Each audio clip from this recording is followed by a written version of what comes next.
Gaza में युद्ध विराम की उम्मीदें एक बार फिर से बढ़ गई हैं। युद्ध विराम के लिए अमेरिकी प्रस्ताव पर हमास और फिलिस्तीनी इस्लामिक जिहाद भी तैयार हो गया है। सोमवार को संयुक्त राष्ट्र सुरक्षा परिषद के 14 सदस्यों ने भी अपना समर्थन दिया था। वहीं मिस्र ने इजरायल को प्रस्ताव का पालन करने का आग्रह किया है।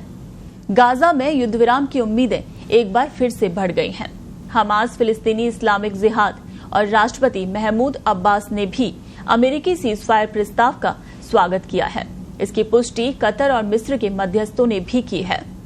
आपको बता दें कि मंगलवार शाम अपने बयान में हमास ने गाजा में लड़ाई को पूरी तरह से रोकने का आह्वान किया। हमास ने इसके साथ ही कहा कि वो युद्ध को खत्म करने वाले समझौते पर पहुंचने के लिए बातचीत के लिए तैयार है। वहीं मिस्र और जॉर्डन के विदेश मंत्री ने इजरायल से संयुक्त राष्ट्र सुरक्षा परिषद के प्रस्ताव का पालन करने का आग्रह किया है। अमेरिका ने भी इसकी पुष्टि की है कि हमास ने गाजा में सीजफायर के उसके प्रस्ताव को मान लिया है। राष्ट्रीय प्रवक्ता जॉन किर्बी ने इसे मददगार बताया और हमास के जवाब का मूल्यांकन करने की बात कही है। आपको बता दें कि सोमवार को अमेरिकी राष्ट्रपति जो बाइडेन का युद्ध विराम को लेकर एक प्रस्ताव संयुक्त राष्ट्र सुरक्षा परिषद में पेश किया गया और इसके समर्थन में 14 वोट पड़े थे और सिर्फ रूस ने इजरायल पर भरोसा न करते हुए वोटिंग में हिस्सा नहीं लिया था।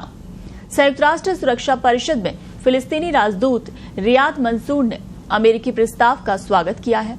उन्होंने कहा कि फिलिस्तीनी लीडरशिप इस प्रस्ताव का स्वागत करती है। इस प्रस्ताव को अमेरिकी राष्ट्रपति जो बाइडेन ने 31 मई को परिषद के सामने रखा था। उन्होंने इसे इजरायल की पहल बताया था। नए प्रस्ताव के तहत युद्ध विराम 3 चरणों में होगा, जो दोनों पक्षों से प्रस्ताव की शर्तों को बिना देरी और बिना शर्त लागू करने का आग्रह करता है।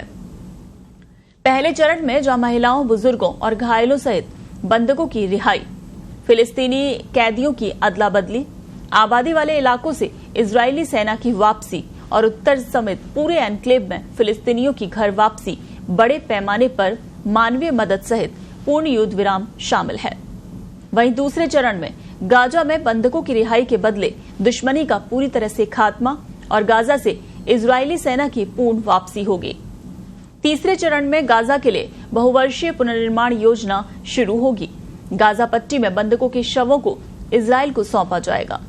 परिषद ने प्रस्ताव में यह भी साफ कर दिया कि पहले चरण में बातचीत के लिए अगर 6 हफ्ते से ज्यादा वक्त लगता है तो बातचीत जब तक जारी रहेगी तब तक युद्ध विराम जारी रहेगा। इसके साथ ही सुरक्षा परिषद ने दोनों देशों के बीच शांति के लिए 2 स्टेट सॉल्यूशन पर भी जोर दिया।